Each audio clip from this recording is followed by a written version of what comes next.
Thank you for joining us for this week's Tech Tuesday.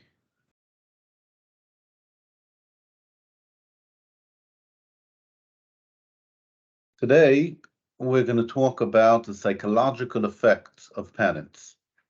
And we'll start by talking about decisions. So, a patent, hopefully, has at least one, let's call it, job to be done. What does that mean? It means if you're filing a patent, you have a reason for filing it, and you want the patent to have some sort of effect. A lot of these effects are specifically guiding decision-making, and not just guiding decision-making, but guiding decision-making by others, people that are not in your company. Now, it's well known that emotion is a very important input to making decisions. And that's what we're going to talk about today. And I want to do a shout out to Gene Vinocourt, who focused me in this direction, and I'm definitely copying some of his ideas. The question is, how can we help our patents generate the decisions that are valuable to our clients? And I'm focusing on patents and not on other types of IP, because in some types of IP, like trademarks, it's natural. Think about the following taglines of Coca-Cola. Taste that feeling. Open happiness. These are 100% aimed to evoke some sort of emotional and psychological response in whoever's watching it. But patents? Well, I think it's very useful to look at a patent publication as a marketing document. First of all, it can be a marketing document, or maybe it's always a marketing document, but sometimes because it wasn't thought out, it markets the wrong things to the wrong people. Let's give you some examples. Investors routinely ask to see a copy of your patents. Patent attorneys on the other side read the patents and they form an opinion. Your peers, by you I mean patent attorney or the inventor's peers, they might look at the document and form some opinion. I just read today that investors might use the quality of the patents as a proxy to the quality of the team that they're investing in. Clients, your clients, might read the patent. And you always have to sell yourself to your clients. In particular, the inventor reads a patent, and if he doesn't like it, he might not want to work with you again. And the person who pays your bill might be reading the patent, and if he doesn't like it, he might not want to pay you at least next time. Potential business partners, potential competitors. You want them, of course, to be potential business partners and not potential competitors. Or especially people that are on the fence. They need to decide, should we license a patent or should we infringe or avoid the patent?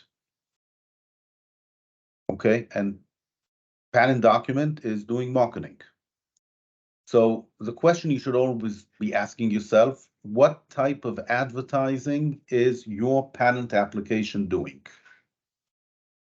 The question is always out there, and I'm not talking about does it advertise your trade secrets? I'm talking about how is it doing marketing for you?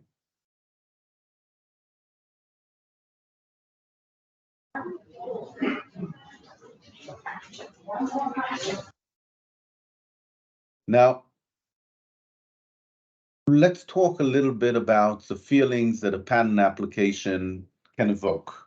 Well, I'm sure all of you are familiar with the feeling of boredom. You start reading a patent application, then you say, oh my God, another 30 figures and another 40 pages describing again in detail this.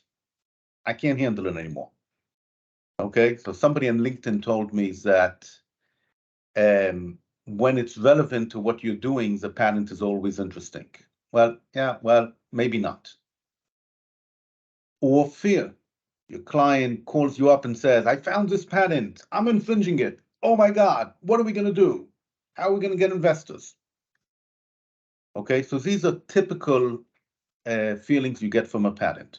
But you can see in this image on the side that lots of emotions out in. And really your job, and it's your job, not mine, to decide which emotion you want to evoke in the readers. And sometimes you want to evoke more than one emotion, and you want to evoke different emotions in different readers. Now, being a patent attorney, I want to remind you that a patent has a job to be done, but it's an operational goal. The job of the patent is not to scare people. Okay? What I'm talking about is the psychological effect of the patent. So let's talk about fear. I can use fear in order to scare competitors away from a field. If a competitor sees that I have 20 different patents in the field of blue widgets, they might say, okay, I'm not going to do blue widgets. I'm going to do green widgets. At the same time, fear can also be used for completely different effect.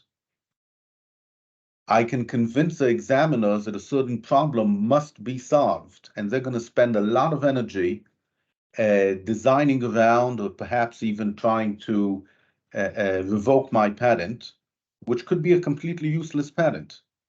Okay, but the value to me, as to my client, of my competitor wasting energy on a useless patent is very high. Let's talk about a positive emotion. Or you look at a patent and say, wow, what a patent. That can make people say, I want a license. It can also make people say, oh, wow, I love what they're doing. I just don't want to pay them. Let's do design around. Okay, so I'm not going to tell you today how to tie emotions to goals, but I'm just pointing out that emotion is an immediate psychological effect, and the goal is the reason why you wrote the patent. And of course, different people react differently. So a little bit of arrangements. First, let's talk about the colorful one. Here's one way of arranging emotions, and not all emotions, of course. You can talk about the valence. Is it a negative emotion or a positive emotion? And we can talk about the arousal. Does it turn you on or does it turn you off? For example, making you bored turns you off. Making you happy is positive, but it doesn't turn you on.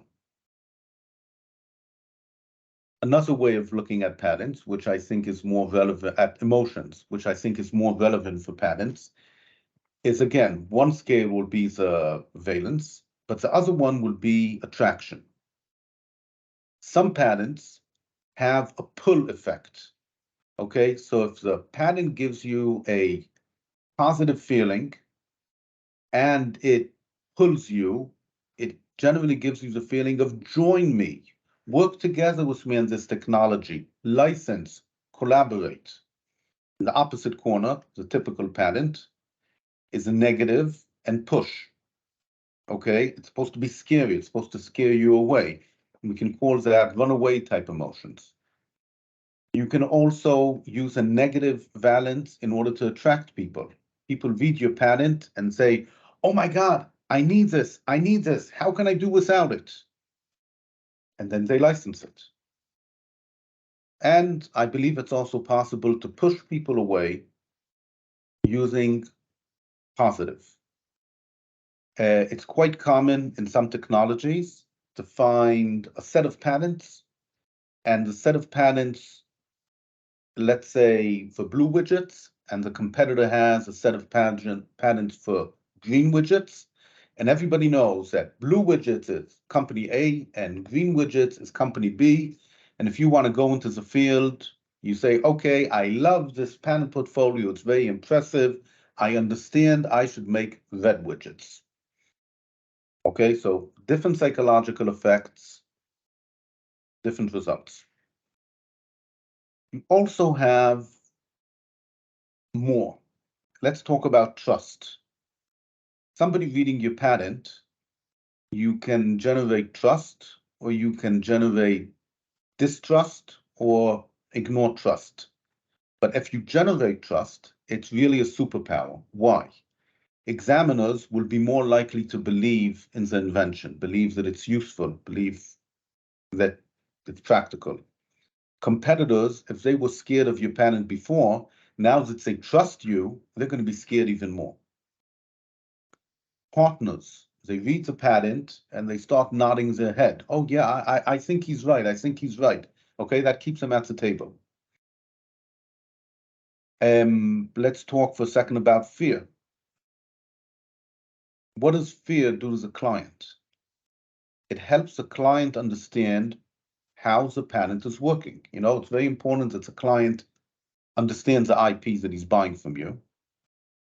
And if he understands how this patent creates fear, he understands how the patent is creating a monopoly. An investor, he's not scared of your patent, but he can imagine what other people will think about the patent. And if the patent evokes fear, he understands why there's a lack of alternative and therefore why your IP has value. The particular effect will depend on your writing style, on the details that you provide, and very much on the figures. Okay, figures are very important part of the emotional impact of a patent. First of all, the visual, and you can get them immediately. And second of all, many people don't read the patents, they first look at the figures. So the first effect comes from figures.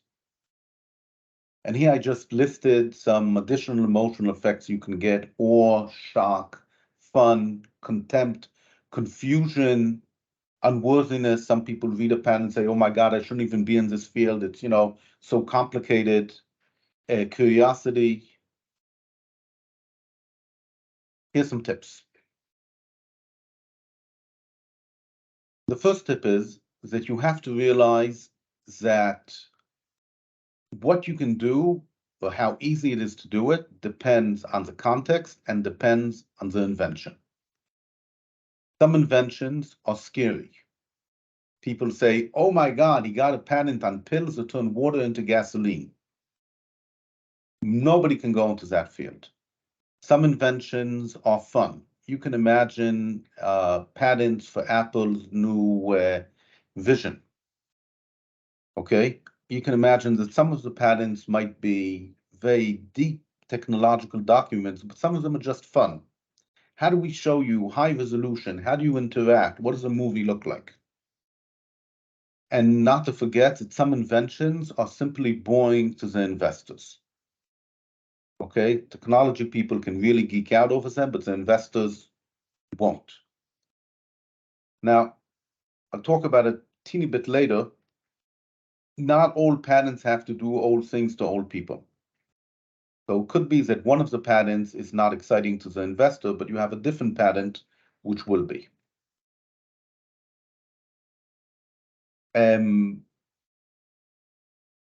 I said that in my opinion, figures provide the first impression, but what provides a lasting impression?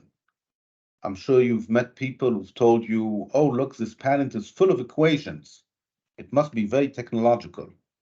Or 400-page patent. Oh my God, it's such a serious patent. Some people use jargon.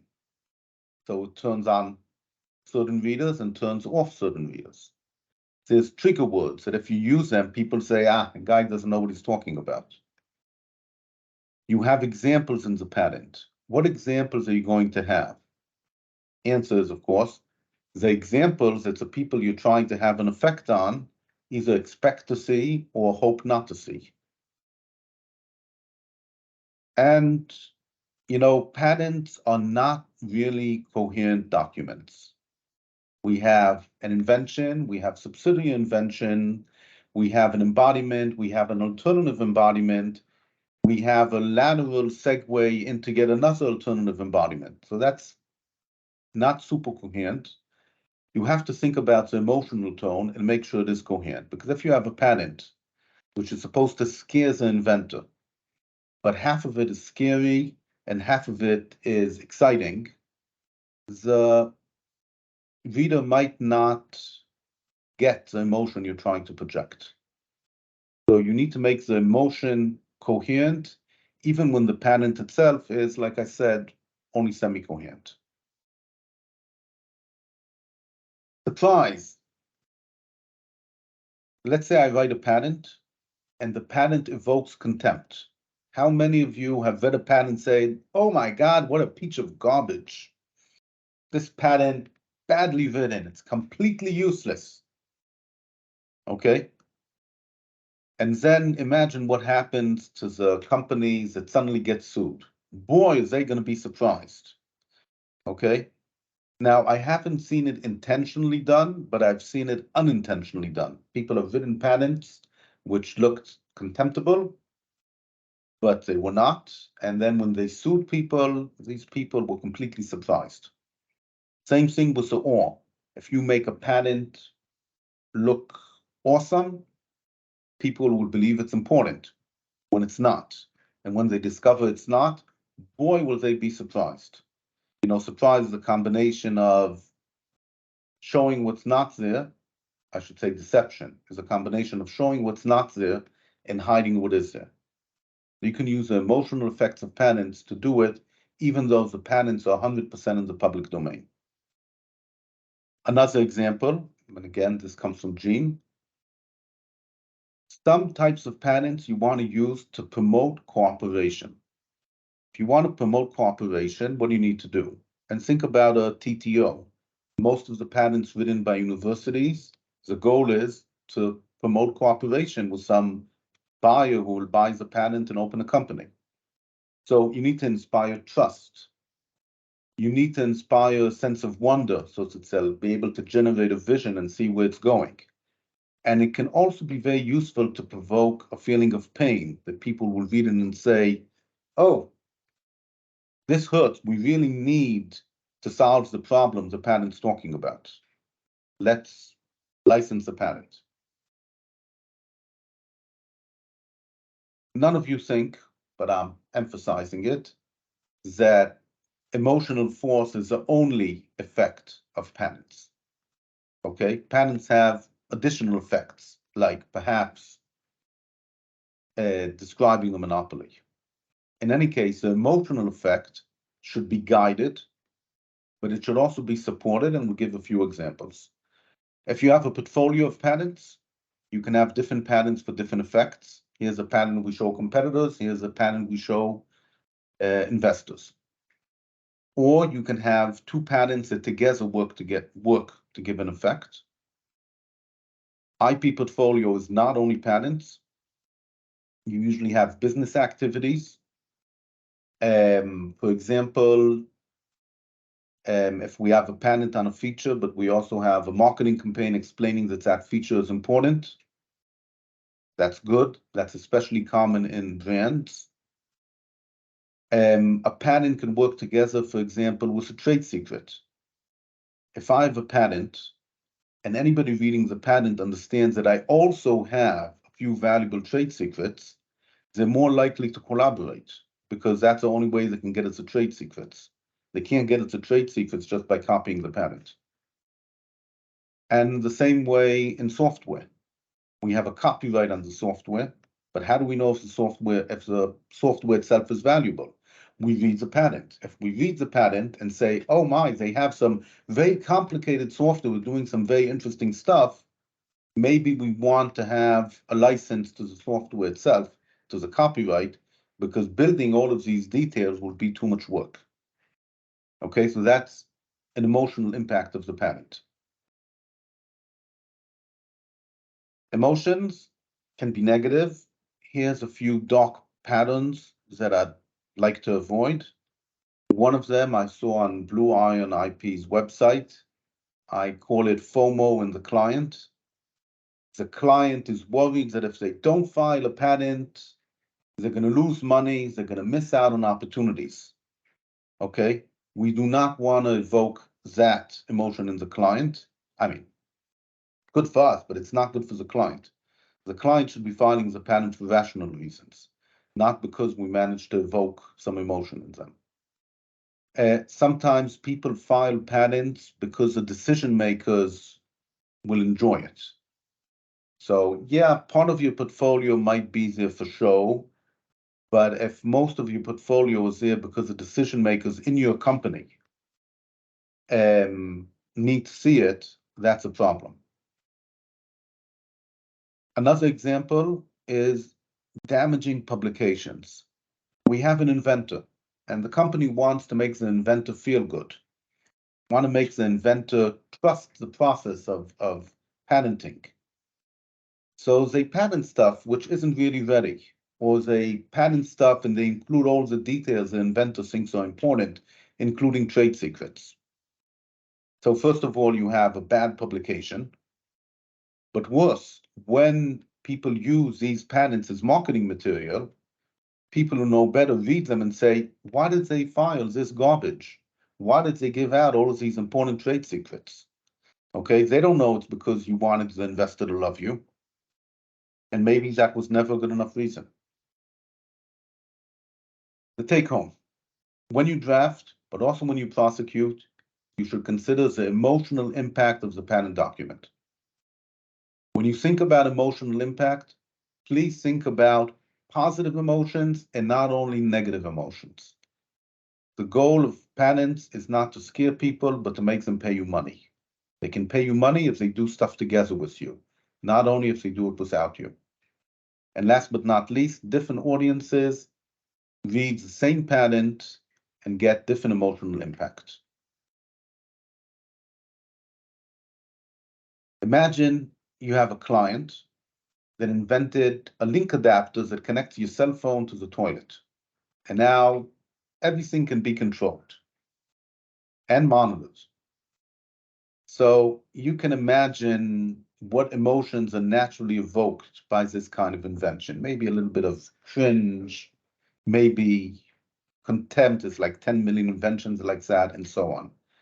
So I want you to consider, on the one hand, you want to compensate for the emotional effect of the invention, but sometimes you want to enhance that emotional effect because that is what you want to get. So feel free to think about this at home.